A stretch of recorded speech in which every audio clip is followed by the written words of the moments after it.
My earliest motorsport memory is of a Formula 1 season finale. I don't remember much of the race itself, but I do remember the huge amount of emotion on display, which is really why I became obsessed with the sport. You guys voted for our latest top 10 video to discuss the best season finales in motorsport history. We then asked Reddit for suggestions and collected the most popular and interesting answers for this little top 10. So if your favourite isn't on here, make sure you get involved in the discussion for our next video. Right, straight in at number 10 is the 2010 Abu Dhabi Grand Prix. A lot of people forget that Sebastian Vettel headed to Abu Dhabi in 2010 as the underdog. Championship leader Fernando Alonso only needed to finish 5th or higher to secure the title if Vettel won. It seems I underestimated Red Bull's young superstar, who started from pole, instead covering off tyre changes made by Mark Webber. An early pit stop put Alonso on the back foot as he ended up behind slower cars driven by very good defenders. Vitaly Petrov proved a serious problem for Alonso, giving neutral fans a thrilling display as the Spaniard tried to climb up through the order. Robert Kubica proved the final straw for Alonso. The Polish racer emerged from the pits right in front of him and denied him the opportunity to climb those last few positions to finish inside the top 5. Vettel didn't put a foot wrong at the front of the field and took the checkered flag P1. 39 seconds later, when the 5th place driver crossed the line, he could celebrate securing his first title. In at number 9 is the 2012 NASCAR season finale. At the final caution in Miami, Brad Keselowski's championship hopes were looking pretty slim. He'd arrived to the circuit top of the championship standings, but took a very cautious approach to the race, which championship rival Jimmy Johnson took full advantage of. Johnson was flying at the sharp end of the field, while Keselowski lingered at the back end of the top 10. By the end of the final caution, Johnson had set himself up so he only needed one more pit before the checkered flag. The rest of the field would need 2. However, that final stop wouldn't go to plan, and he earned a penalty for a missing left rear lug nut. The penalty put him on the back foot, but title victory was still within touching distance. Until just a few laps after he emerged from the pits, he was forced to retire with a transmission issue.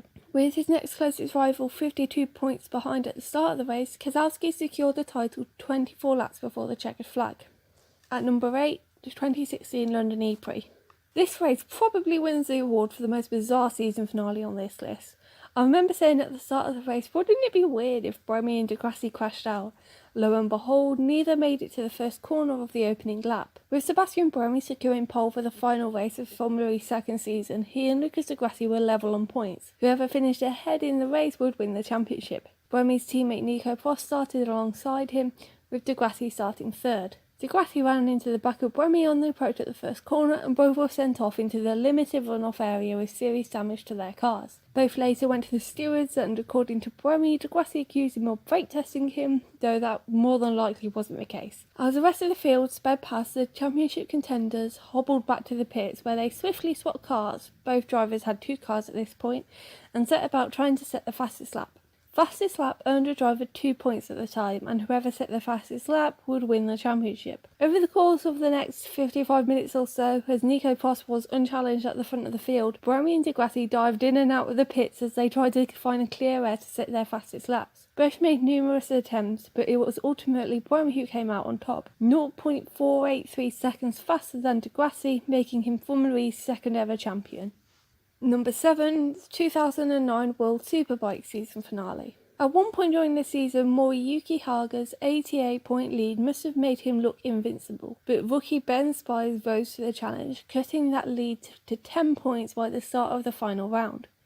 Spies put in a record-breaking time in qualifying to take pole ahead of race 1 and immediately shot away from the grid. Max Biaggi tried to challenge the rookie in the closing stages of the race, but Spies held on to take the maximum points for the race. Haga meanwhile started 10. Though he made good progress in the opening laps, it would ultimately be for nothing when he fell on lap 7, taking him out of the race and resulting in 0 points and allowing Spies to take the championship lead. Spies started from the pole again in race 2 but drove a more conservative race, dropping back to 6th by the end of lap 8. He was behind Haga, but as long as Spies finished inside the top 6, there was nothing a Japanese racer could do to regain the top spot in the championship standings. Haga fought his way all the way up to 2nd, while Spies stayed back, picking up a single position to finish 5th and securing the crown by 6 points. Sticking with motorbikes now, in at number 6 is the 2006 MotoGP race at Valencia.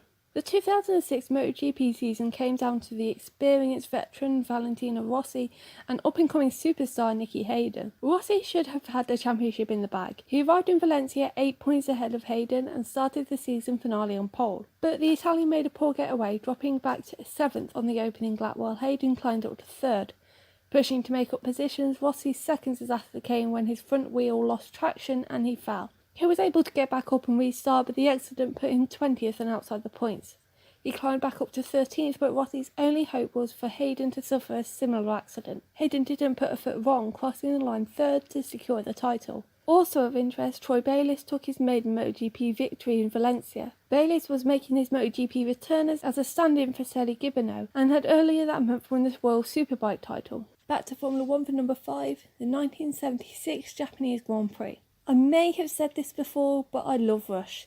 Not just Rush, but I love reading about that era, so when someone suggested this season, I was just a tad excited. First of all, Niki Lauda had no intention of racing in Japan.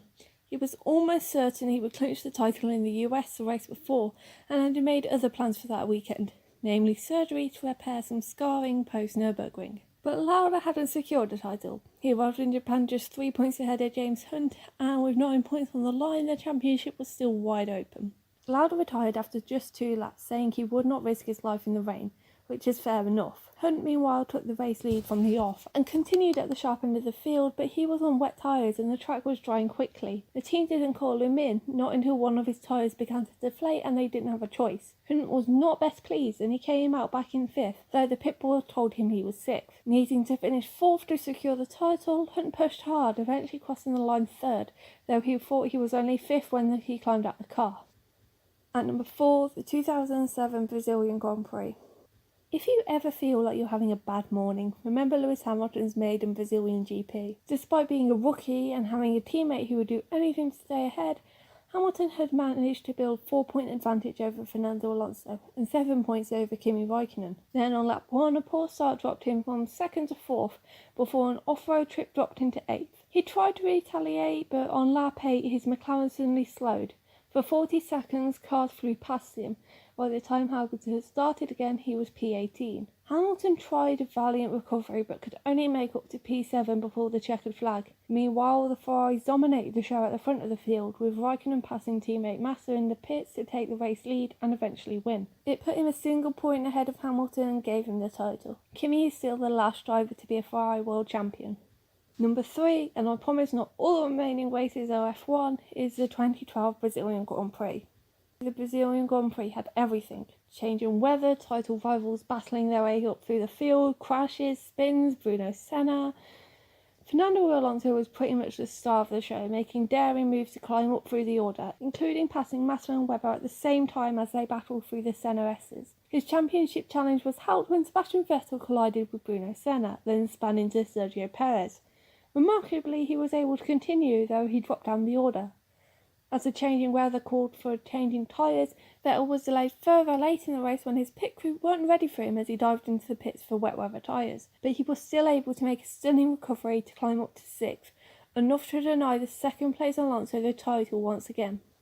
And number 2, the 2008 Brazilian Grand Prix. As soon as this topic was suggested, I knew the 2008 season finale was going to be on the list. It's a race that will be forever etched in my memory, or the outcome of it at least. Brazil 2008 was Massa's last win. It was a faultless drive for the Brazilian, whose championship challenge had already taken a hit when the Ferrari pit crew failed to detach the fueling hose before sending him away in Singapore. He managed the safety car restart and changing conditions to take the victory, and for about 30 seconds he was champion. Hamilton had made a poor start and dropped back after starting 4th, but managed to recover and was running 5th after the last round of pit stops. It would be enough to secure the title despite Massa's win. Then he ran wide, allowing Sebastian Vettel to close onto the back of him. The German sped past and the championship was slipping through Hamilton's fingers once again. But Timo Glock, who had risen up the orders after opting not to pit for wet tyres, was struggling to keep up the pace as the circuit got wetter. He slowed, and Hamilton was able to get past on the final lap to put him in P5. Hamilton ended the season 1 point ahead of Massa, becoming the youngest world champion in history and denying Ferrari back-to-back drivers' champions. And finally, in at number 1 is the 2011 British Superbike season finale at Brands Hatch. In a lot of these season finales, it's rarely the case that the two drivers or riders battling for the championship are together on track. Usually one has fallen back and is climbing through the order while the other is at the front doing their best to take advantage of the other's misfortune. That wasn't the case at Brands Hatch in October 2011. Tommy Hill and John Hopkins had been neck and neck all season, and heading into the final race, Hopkins was just 2 points ahead. Hopkins lined up fourth on the grid, though still on the front row as each row held 4 drivers. Hill would start P6 on row 2. Both quickly made up positions, slotting into 3rd and 4th, with Hill spending most of the race looking at Hopkins' rear tyre. It wasn't until lap 17 of 20 that he finally found a way past the American before passing James Ellison for P2. On the penultimate lap, Hopkins followed Hill past Ellison, setting up a last lap battle between the two title rivals. Fans at Brands Hatch were treated to the most thrilling battle they could have hoped for. Hopkins tried to get past at Paddock Hill Bend, but Hill shut the door. Then it was an attempt at Surtees with Hopkins late on the brakes. He just managed to slip past but ran wide, allowing Hill into the slipstream. Hill passed at the following corner, then Hopkins passed the corner after that. Hill regained the lead at the penultimate corner, but Hopkins was late on the brakes again and cut inside his rival, only to run wide again. Now the two were neck and neck in a dash for the flag, neither driver appearing to have any advantage over the other. They crossed the line in a photo finish with Hill 0.006 ahead of Hopkins. That 0.006 put Hill 2 points ahead of his rival and sealed the championship. So there you have it, the top 10 motorsport season finales. Are there any season finales we missed? What's your favourite, and are any amongst your favourite motorsport memories? Let us know in the comments below. And if you want your say on what goes in the next list, or what the next list even is, check out our Twitter at @fansmotorsport. We'll be running a poll later today to decide the next topic, and then collect your thoughts on who or what should be on that list.